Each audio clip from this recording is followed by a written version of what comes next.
হ্যাঁ, আসসালামু আলাইকুম। আপনারা জানেন যে গতকাল থেকে আমরা শহীদ উসমান হাদির হত্যার সুষ্ঠু তদন্তের জন্য ডক্টর মোহাম্মদ ইউনূসকে জাতিসংঘে একটি চিঠি প্রেরণের জন্য আহ্বান জানিয়ে তার বাসভবনের সম্মুখে অবস্থান করছিলাম। আমরা খুব গুটি কয়েক মানুষ সেখানে ছিলাম এবং আমরা পুরো গতকাল 4টা থেকে আজকের এই সময় পর্যন্ত শহীদ উসমান হাদির স্ত্রী, তার সন্তান এবং আমরা পুরোটা সময় ধরে কিভাবে শান্তিপূর্ণভাবে আমাদের এই দাবিটা আদায় করা যায় সেটা নিয়ে আমরা আমাদের মতো করে এগুচ্ছিলাম এবং আমাদের সাথে সরকারের বিভিন্ন সময়ে তারা কোনোভাবেই আমাদের কাছে ওইভাবে করে যোগাযোগ করতে তারা স্বাচ্ছন্দ্য বোধ করে নাই। আমাদের কাছে মনে হয়েছে নয়তো 8 ঘন্টা শহীদ উসমান হাদির স্ত্রী যমুনার সামনে ছিলেন, যমুনা থেকে একজন পিয়ন বের হয়ে তাকে সম্মান জানানোর এতটুকু প্রয়োজন বোধ করেন নাই। তো আমরা আজকে যখন শহীদ উসমান হাদির স্ত্রী তিনি বিকেলবেলা জুমার নামাজের পরে তিনি আবার যখন এসে যমুনা অভিমুখে আসতে রওনা দিয়েছেন, প্রায় কাছাকাছি চলে এসেছেন, তখন আমাদের কিছু ভাই বোন তাদেরকে আমরা ভিতরে পাঠানোর জন্য চেষ্টা করতেছিলাম, কারণ শহীদ উসমান হাদির স্ত্রী একা হয়ে গেলে তার সাথে কি ধরনের পরিস্থিতি ঘটতে পারে সেটা জানবার জন্যই মূলত আমরা তাদেরকে প্রেরণ করবার চেষ্টা করেছিলাম। এবং ভিতরে আমাদের কিছু ইনকিলাব কর্মী মঞ্চের সদস্য ছিল যাদেরকে ভিতর থেকে আবার বাইরে আসতে দেওয়া হচ্ছিল না। তো এই সার্বিক পরিস্থিতি তদারকির জন্য আমরা জুমা এবং শান্তা সহ যুবাকে প্রেরণ করেছিলাম যাতে ওরা গিয়ে দেখে আসে এবং ওদেরকে সঙ্গে করে নিয়ে আসে। তো প্রথম অবস্থায় সেটা হচ্ছে পুলিশ কোনোভাবেই তাদেরকে ভিতরে যেতে দিবে না। তো ওরা অনেকভাবে বোঝানোর চেষ্টা করেছে কিন্তু কোনোভাবেই ওরা মানতে ছিল না। পরবর্তীতে আমরা বলেছিলাম যে এবং এটা তো একদম খুবই সহজ ব্যাপার, 1 মিনিটের ব্যাপার, আমাদেরকে সরিয়ে দেওয়া এই ওখান থেকেই করা। তো ওরা কি করেছে, জুমা এবং শান্তার গায়ে হাত তুলেছে এবং দেখবেন যে শান্তাকে গলা চেপে ধরেছে এবং জুমার পুরো গালে তারা তাদের খামচি দিয়েছে আর কি, মানে এইটা কি, এবং বুট দিয়ে ওদেরকে রাস্তায় পাঠিয়েছে। তো এই যে ফ্যাসিবাদী আমলের যেই পুলিশ, এই যে পুলিশ লীগ, তারা আবার নতুন করে যে মাথাচাড়া দিয়ে হচ্ছে এবং তাদেরকে যে কেউ কন্ট্রোল করতে পারছে না। আমরা দেখতেছিলাম যখন আমাদের উপরে হামলা হয়েছে তখন পুলিশের ঊর্ধ্বতন কয়েকজন কর্মকর্তা, ডিবি কমিশনার, তিনি চেষ্টা করছিলেন বারংবার যে আসলে যাতে আমাদের উপরে হামলাটা না হয়, কিন্তু পরক্ষণেই আমরা দেখতে পেয়েছি যে তার আদেশ অমান্য করে পেছন থেকে পুলিশের কিছু সদস্য তারা অতর্কিত হামলা করেছে এবং আমাদের ভাইদেরকে রক্তাক্ত করেছে। তো আমরা ইনকিলাব মঞ্চের পক্ষ থেকে এর তীব্র নিন্দা জানাই এবং যারা এই আক্রমণের সাথে জড়িত রয়েছে তাদেরকে অতি দ্রুত বিচারের মুখোমুখি করবার জন্য আহ্বান জানাই, কারণ বাংলাদেশের জনগণ এই মুহূর্তে প্রচন্ডভাবে তারা ক্ষেপে রয়েছে, তারা কোনোভাবেই এই ব্যাপারটাকে মেনে নিতে পারছে না। যার কারণে আমরা বলবো বাংলাদেশের আইন শৃঙ্খলা পরিস্থিতি এবং জনগণকে শান্ত রাখবার জন্য আপনাদের অতি দ্রুত আজকে কারা কারা হোটেল ইন্টারকন্টিনেন্টাল এবং যমুনার যে সকল পুলিশ সদস্য দায়িত্বে ছিলেন তাদেরকে চিহ্নিত করার ব্যবস্থা করেন। এবং তারা যেই কাজটা করেছে সেটা হচ্ছে অধিকাংশ পুলিশ সদস্যের কোনো নেম প্লেট ছিল না, তারা নেম প্লেট খুলে ফেলেছে এবং প্রত্যেকে মাস্ক পরা ছিল। এই যে মাস্ক পরে নেম প্লেট খুলে যে হামলা, এই হামলা তো আমরা, এবং হেলমেট পরে এই হামলাগুলো তো আমরা দেখেছি ফ্যাসিবাদী হাসিনার আমলে। তাহলে কি এখন যমুনা পাহারা দিচ্ছে বা যমুনায় বসে আছে কি হাসিনা সেই ফ্যাসিবাদী আমলের পুলিশ লীগ কিনা সেটা আমরা জানতে চাই। সেই সাথে এসএসএফ আজকে প্রচন্ড রকমের দুর্ব্যবহার করেছে আমাদের সাথে, আমাদের যুবাকে রাস্তায় ফেলে মেরেছে এবং মাথায় আঘাত করেছে, ছাদকে মেরেছে। তো এই যে, এবং আমাদের ইনকিলাব মঞ্চের এমন কোনো কর্মী নাই যে আজকে এই হামলায় আহত হয় নাই। তো এখন আমরা এই প্রশাসনের কাছে জানতে চাই, আমরা তো সুনির্দিষ্ট একটা দাবি নিয়ে ওখানে গিয়েছিলাম যে জাতিসংঘের অধীনে যাতে শহীদ উসমান হাদির হত্যার বিচারটা করা হয়, এই তদন্তটা নিশ্চিত করা হয়। তাহলে কারা শহীদ উসমান হত্যার তদন্ত জাতিসংঘের অধীনে দিতে চায় না, যে আজকে স্পষ্ট হয়ে গেছে।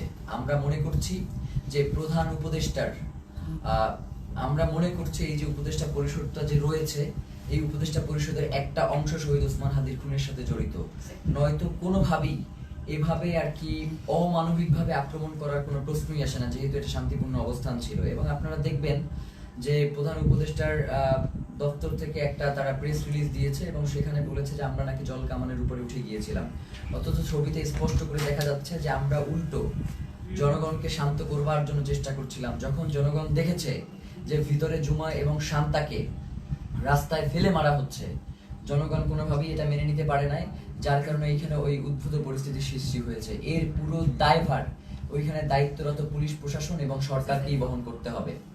প্রিয় ভাইয়েরা, আপনাদেরকে স্পষ্ট করে জানাই যে সামনে খুবই গুরুত্বপূর্ণ একটা নির্বাচন রয়েছে 12 তারিখ। এখানে বাংলাদেশের স্বাধীনতা, সার্বভৌমত্ব সহ বাংলাদেশের নিরাপত্তা জনিত বেশ কিছু বিষয় জড়িত রয়েছে, যার কারণে অবশ্যই 12 তারিখে নির্বাচন হতে হবে। এবং যারা 12 তারিখে নির্বাচন বানচাল করে দেওয়ার জন্য আমাদের উপরে আক্রমণ করেছে, তাদের এই নীল নকশাকে বৃদ্ধাঙ্গুলি দেখিয়ে আমাদের জনগণের অধিকার আমাদের বাস্তবায়ন করতে হবে। প্রিয় ভাইয়েরা, জনগণ, বাংলাদেশের জনগণ প্রচন্ড শান্তিপ্রিয় এবং তারা সব সময় সরকারকে সহযোগিতা করে আসছে, কিন্তু সরকার সেই জনগণের উপরে আজকে মুহুর্মুহু sound grenade, tear shell, rubber bullet এগুলো নিক্ষেপ করেছে। এবং এখনো তারা বিভিন্ন জায়গায়, যেমন শাহবাগে এখনো সম্ভবত আক্রমণ চলছে। একটু আগেও আমরা এই লাইভ শুরু করবার আগে দেখতেছিলাম যে শাহবাগে আক্রমণের মতো ঘটনা ঘটতেছে। তো এবং 100-র অধিক শাহবাগেও আহত হয়েছে।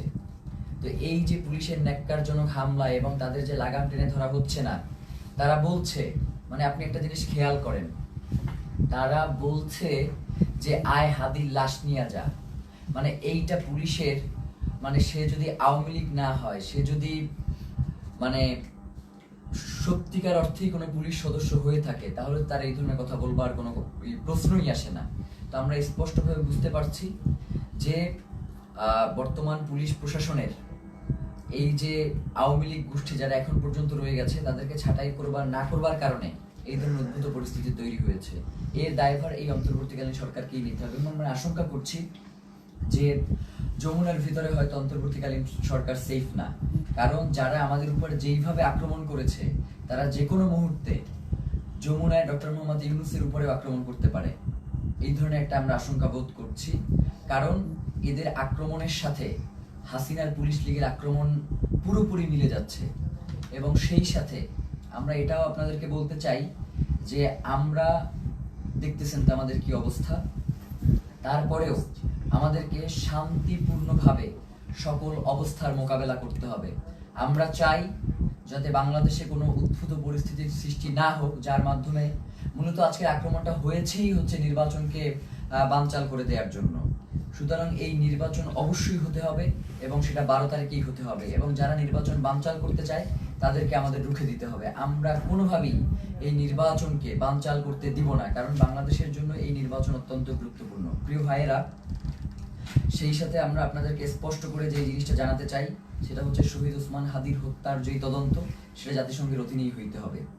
আমাদের এখানে আমরা তাদের সাথে কথা বলেছি, তারা আমাদেরকে আশ্বস্ত করেছিল যে জাতিসংঘের অধীনে এটার তদন্ত হবে, কিন্তু তারা কোনো ধরনের সময়সীমা বেঁধে দেয় নাই। তারা ইতিপূর্বেও আমাদেরকে আশ্বস্ত করেছিল তারা ক্ষমতায় থাকা অবস্থাতেই শহীদ ওসমান হাদির হত্যার বিচার করবে, কিন্তু তারা সেই বিচার করতে পারে নাই। যার কারণে আমরা তাদের শুধুমাত্র কথায় আশ্বস্ত না হয়ে আমরা তাদের কাছে একটা দাবি করেছিলাম যে আপনি কবে নাগাদ এই কাজটুকু বাস্তবায়ন করবেন, এই চিঠিটা ইস্যু করবেন, সেটা আমাদেরকে জানান। এখন রাষ্ট্রের কাছে যদি আমাদের এতটুকু দাবি জানানোর অধিকার না থাকে, তাহলে তো বাংলাদেশ বলে কোনো রাষ্ট্র এই মুহূর্তে সাস্টেইন করবার কথা না। এখন তো এই রাষ্ট্র তাহলে অন্য দেশের প্রক্সি দিচ্ছে এই রাষ্ট্র কোনো না কোনো ভাবে। তো প্রিয় ভাইয়েরা, আপনাদেরকে স্পষ্ট করে বলি, শহীদ ওসমান হাদির হত্যার তদন্ত জাতিসংঘের অধীনেই হইতে হবে এবং 8 তারিখে অবশ্যই এই অন্তর্বর্তীকালীন সরকারকে জাতিসংঘের কাছে চিঠি প্রেরণ করতে হবে। প্রিয় ভাইরা, এক্ষেত্রে আমাদের কিছু দাবি রয়েছে। চিঠি শুধু প্রেরণ করলেই হবে না, চিঠির ভিতরে নিম্নলিখিত আমরা যে বিষয়গুলো বলবার চেষ্টা করছি সেগুলো অন্তর্ভুক্ত থাকতে হবে। প্রথমত, সরকারকে UNOSCHR কে অনুরোধ করতে হবে যেন তারা শহীদ শরীফ ওসমান হাদি হত্যাকাণ্ডে একটি স্বাধীন ও নিরপেক্ষ ইন্ডিপেন্ডেন্ট ফ্যাক্ট ফাইন্ডিং ইনভেস্টিগেশন পরিচালনা করে। এই তদন্তের স্পষ্ট কার্যপরিধি থাকবে যাতে ঘটনার সত্যতা নির্ধারণ, দায়ী ব্যক্তি ও তাদের সহায়ক নেটওয়ার্ক শনাক্তকরণ এবং জবাবদিহিতা নিশ্চিত করে করণীয় সুপারিশ অন্তর্ভুক্ত থাকবে। সরকারকে অনুরোধ করতে হবে যেন তদন্তে শুধু সরাসরি হামলাকারীদের নয়, বরং আড়ালে থাকা পরিকল্পনা, ষড়যন্ত্র, জড়িত থাকা বা সহযোগিতা, সহায়তা প্রদান কিংবা আশ্রয় প্রশ্রয় ও চিহ্নিত করা হয়, যা হত্যাকাণ্ড ও পরবর্তী পালিয়ে যাওয়াকে সম্ভব করেছে। মূল কথা হচ্ছে, খুন যারা করেছে, খুনের পেছনে যারা পরিকল্পনা করেছে, এখন পর্যন্ত খুনিদেরকে যারা আশ্রয় প্রশ্রয় দিয়ে রাখছে, তাদেরকেও এই তদন্তের মাধ্যমে উদ্ঘাটন করে নিয়ে আসতে হবে। সরকারকে পূর্ণ সহযোগিতার নিশ্চয়তা দিতে হবে। এতে প্রাসঙ্গিক প্রমাণ ও স্থানসমূহে প্রবেশাধিকার অন্তর্ভুক্ত থাকবে। একই সঙ্গে রাষ্ট্রীয় বা অরাষ্ট্রীয় কোনো পক্ষের হস্তক্ষেপ না হওয়ার নিশ্চয়তা প্রদান করতে হবে। কিছু অভিযুক্ত সন্দেহভাজন বিদেশে পালিয়ে থাকতে পারে এমন প্রতিবেদনের প্রেক্ষিতে সরকারকে OSCHR এর সহায়তা চাইতে হবে, যাতে স্ট্রাকচার্ড ক্রস বর্ডার কোঅপারেশন নিশ্চিত হয়। এর মধ্যে লিগ্যাল অ্যাসিস্ট্যান্স ও ইনফরমেশন শেয়ারিং অন্তর্ভুক্ত থাকবে, যাতে দায়ীরা জবাবদিহিতা এড়িয়ে যেতে না পারে। মূল কথা হচ্ছে, শহীদ ওসমান হাদির হত্যার তদন্ত জাতিসংঘের অধীনেই হইতে হবে এবং এই তদন্ত কাজ যাতে কোনো ধরনের বাধাগ্রস্ত না হয়, সকল ধরনের সহযোগিতা এই রাষ্ট্রের পক্ষ থেকে নিশ্চিত করতে হবে।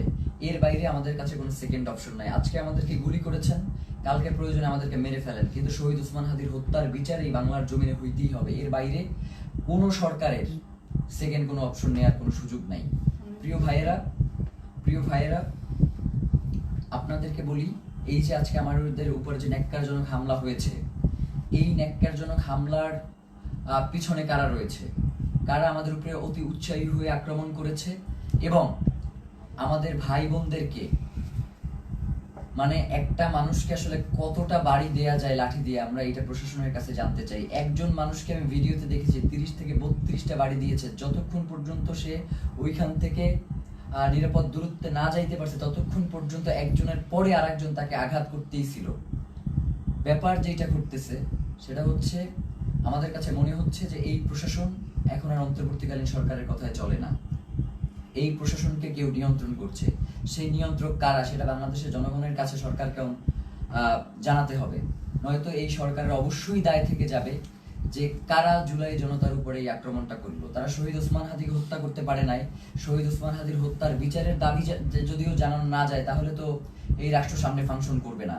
এবং আমরা ইতিমধ্যেই দেখতে পেয়েছি যে রাজনৈতিক দলগুলো থেকে এই আক্রমণের ঘটনার ব্যাপারে প্রচন্ড উল্লাস প্রকাশ করা হচ্ছে, আপনারা দেখেছেন। আমরা আপনাদেরকে স্পষ্ট করে জানাই, এই 12 তারিখ ভোটের মধ্য দিয়ে তাদেরকে আপনাদের একটা স্পষ্ট বার্তা জানান দেওয়ার সুযোগ রয়েছে। আপনারা 12 তারিখ তাদেরকে ভোটে পরাজিত করে ইনসাফ ও বাংলাদেশের স্বাধীনতা সার্বভৌমত্বের একটা রাষ্ট্র গড়ে তুলবেন, এমনটাই আমাদের প্রত্যাশা। এবং গণভোটে অবশ্যই আপনারা হ্যাঁ দিবেন, কারণ জুলাই সনদ বাংলাদেশের জন্য অত্যন্ত গুরুত্বপূর্ণ। এর সাথে বাংলাদেশের স্বাধীনতা সার্বভৌমত্ব, সীমান্ত, নিরাপত্তা সবকিছু জড়িয়ে আছে। যার কারণে জুলাই গণভোটে আপনাদেরকে অবশ্যই হ্যাঁ দিতে হবে এবং যারা সৎ এবং যোগ্য, তারা যে দলেরই হোক না কেন, তাদেরকে ভোট দিয়ে আপনাদেরকে ইনসাফের বাংলাদেশ প্রতিষ্ঠার জন্য ক্ষমতায় নিয়ে আসতে হবে। এবং সাধারণ জনগণকে আপনারা আহ্বান জানাই যে আপনারা 8 তারিখ পর্যন্ত একটু ধৈর্য ধারণ করুন, যেহেতু সরকারের পক্ষ থেকে স্পষ্ট বিবৃতি দেওয়া হয়েছে যে 8 তারিখে তারা জাতিসংঘের কাছে এই চিঠি ইস্যু করবে, প্রেরণ করবে। তো এবং তার আগে অবশ্যই এই চিঠি প্রেরণের আগে এই চিঠিতে তারা কি লিখেছে সেটা আমাদেরকে দেখাতে হবে। এইটা না দেখিয়ে কোনো ধরনের ছল চাতুরি মার্কার চিঠি কোনো প্রেরণ করা যাবে না এবং এটা অবশ্যই আমাদেরকে নিশ্চিত করতে হবে। প্রিয় ভাইয়েরা, বাংলাদেশের স্বাধীনতা সার্বভৌমত্ব এবং ইনসাফের লড়াইয়ের জন্য শহীদ ওসমান হাদি শাহাদাত বরণ করেছেন। আমাদেরকেও যদি শাহাদাত বরণ করতে হয়, আপনারা ইনসাফের এই লড়াইকে কোনোভাবেই থামিয়ে দেবেন না। ইনসাফের এই লড়াই আমাদেরকে অবশ্যই চালিয়ে নিয়ে যেতে হবে যতদিন পর্যন্ত বাংলাদেশে আমরা বাংলাদেশের আজাদিকে টিকিয়ে রাখতে আমরা চাই। আমার আশেপাশের 2 জন প্রচন্ডভাবে আক্রান্ত হয়েছে, আমি নিজে আক্রান্ত হয়েছি। আমার এবং আমাকে এবং প্রত্যেকের মাথা টার্গেট করে, এই যে আমার পাশে সালাউদ্দিন আম্মার বসে আছে, ওকে মাথা লক্ষ্য করে গ্রেনেড নিক্ষেপ করা হয়েছে, কিন্তু আল্লাহকে বাঁচিয়ে দিয়েছে যে সেটা জায়গা মতো ওরা নিক্ষেপ করতে সক্ষম হয়নি। ওর মুখে সেলাই দিতে হয়েছে, ওর হাতে ব্যান্ডিজ, জুমার গালের প্রত্যেকটা জায়গা আছড়ানো, মাথায় বাড়ি দিচ্ছে, শান্তাকে গলা টিপে ধরেছে। আমাদের এবং ইনকিলাব মঞ্চের যারা ভিতরে ছিল, আমাদেরকে ওখান থেকে ওখান থেকে আমাদেরকে গুলি করে রাবার বুলেট নিক্ষেপ করে সরিয়ে দেওয়ার পরে তারা আমাদের যে সকল ভাই ভিতরে আটকা ছিল, শত শত পুলিশ গিয়ে তাদেরকে নির্বিচারে পিটিয়েছে। ফাহিম সহ 2-3 জনের হাত ভেঙে গিয়েছে এই পিটানে। আমরা আমাদের আরেকজন কর্মী যার অবস্থা খুবই সংকটাপন্ন ছিল, যাকে অক্সিজেন দিয়ে তারপর হসপিটালে নিয়ে আসতে হয়েছে এবং তাকে প্রচন্ডভাবে মাথায়, হাতে, কোমরে সব জায়গায় এত পেটানো হয়েছে যে সে এখন ট্রমাটাইজড। আমরা জানাতে চাই, এই সরকারকে বলতে চাই, আপনি অতি দ্রুত কারা এই আক্রমণ করেছে তাদেরকে চিহ্নিত করে বিচারের মুখোমুখি করেন, নয়তো যে কোনো পরিস্থিতির জন্য আপনাকে অবশ্যই দায়ী থাকতে হবে। কারণ বাংলাদেশের জনগণ ততক্ষণ পর্যন্তই শান্তিপূর্ণ যতক্ষণ পর্যন্ত জুলাইয়ের প্রেক্ষাপট তৈরি না হয়। আপনারা কিন্তু খুব তাড়াতাড়ি একটা জুলাইয়ের প্রেক্ষাপট তৈরি করে ফেলতেছেন। এখন যদি আপনারা এটাকে কন্ট্রোল করতে না পারেন তাহলে বাংলাদেশের স্বাধীনতা, সার্বভৌমত্ব কিন্তু টিকবে না। এবং আপনাকেও, প্রধান উপদেষ্টা আপনি আছেন, আপনি আমেরিকাতে চলে যাবেন সেটা হবে না, আমাদের কাছে জবাবদিহি করে এরপরে আপনাকে আমেরিকা যেতে হবে যে কেন জুলাই জনতার উপরে, শহীদ ওসমান হাদির ভাই বোনদের উপরে এভাবে ন্যাক্কারজনক হামলার মতো ঘটনা ঘটানো হলো। ছাত্র ভাইদেরকে উদ্দেশ্য করে বলি যে আমাদেরকে ধৈর্য ধারণ করতে হবে এবং আমাদেরকে এই লড়াই কৌশলের মধ্য দিয়ে আমাদের যাতে মনোবল ভেঙে না যায় আমাদেরকে সে ব্যাপারে সচেষ্ট থাকতে হবে। এই লড়াই তো একদিনের লড়াই না, আমাদের আজাদির লড়াই চলছে এবং আজাদির এই লড়াই চলবে। আমাদের এখন পিঠ থেকে গিয়েছে, আমাদের আসলে আর পিছনে যাওয়ার কোনো সুযোগ নাই। এখন থেকে আমাদেরকে সামনেই এগিয়ে যেতে হবে। 8 তারিখ পর্যন্ত যেহেতু সরকার সময় চেয়েছে, আমরা সরকারকে সেই সময়টুকু দিলাম। সে যদি এই সময়টা আগেই ঘোষণা করতো তাহলে তো এই ধরনের কোনো পরিস্থিতি তৈরিই হতো না। যার কারণে আমার কাছে মনে হয় যে সরকার ইচ্ছাকৃতভাবে এই ঘটনা ঘটিয়েছে। এর দায়ভার সরকারকেও বহন করতে হবে। বাংলাদেশের জনগণ এই অন্তর্বর্তীকালীন সরকারকেও ছেড়ে দেবেন, এটা বলে দিলাম। আজকের মতো আমরা সবাই প্রচন্ডভাবে আহত অবস্থায় এখানে বসে রয়েছি। ফাহিমের দেখেন যে পুরো ট্রাউজারটা ওর রক্তে লাল হয়ে আছে, আমার পুরো পাজামার রক্তে লাল হয়ে আছে, ওর পুরো হাত আঙুল ভেঙে গেছে, মুখে সেলাই দেয়া, এবং এইভাবে প্রত্যেককে এমন ভাবে আক্রমণ করা হয়েছে। আল্লাহ আমাদেরকে রক্ষা করেছেন, নয়তো তাদের যেই ধরনের আজকে আক্রমণের ভূমিকা ছিল তারা আমাদেরকে খুন করবার উদ্দেশ্য নিয়ে এই আক্রমণটা করেছে। তো আমরা আমাদের এক ভাইকে হারিয়েছি, আমাদের কোনো এরপরে যদি আমরা আমাদের কোনো ভাইকে হারাই, এরপরেও নির্বাচন হইতে হবে, নির্বাচন পেছানো যাবে না। নির্বাচনের পরে যে রাজনৈতিক দল ক্ষমতায় আসবে তারা যদি এই ব্যাপারে কোনো সুষ্ঠু পদক্ষেপ না নেয়, আমরা শুধু বলি ব্যাপারটা এমন না, আমরা তাদের জীবনকে জাহান্নাম বানাই দিব বলছি, তাদের জীবনকে জাহান্নাম বানাই দেবো, এই কথা বলেই শেষ করলাম। জুমার কিছু বলবার আছে? ধন্যবাদ। আসসালামু আলাইকুম।